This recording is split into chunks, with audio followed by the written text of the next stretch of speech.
I'm Pat Miller, and on the next episode of the Professional Photographer Podcast, we'll learn the business secrets of a high-performing photography studio with Lindsay Betz. We're saying these days, welcome to a different experience, because at this point, while the way that we do business is how professional photography worked for literally over 100 years, it has become more rare to take a client all the way from start to finish to tangible pieces. So if you met me as a client, I'd probably be talking, a potential client, I'd be talking a lot of those languages. To other photographers, nuts and bolts. I do think we're in such an interesting place. I love that I've had a chance now, really, especially since 2018, to do a lot of education within Professional Photographers of America and speaking at Imaging USA and doing a pre-con class on the business intensive foundations for portrait photographers.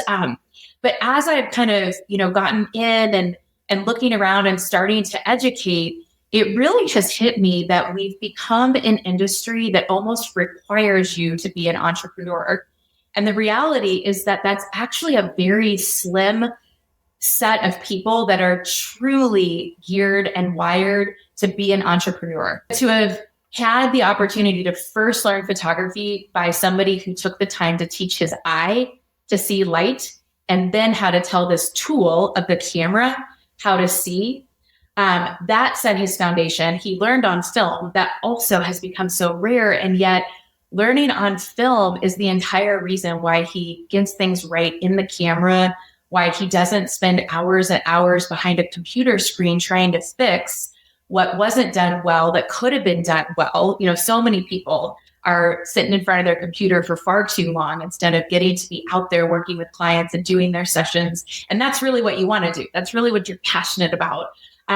So he got a chance to have the foundations. But until you're using language that causes you to be very different from all the other people that they might be talking to, a client isn't ready then to see you as worth investing in a different way than they're hearing so many other people, quote, value what they do.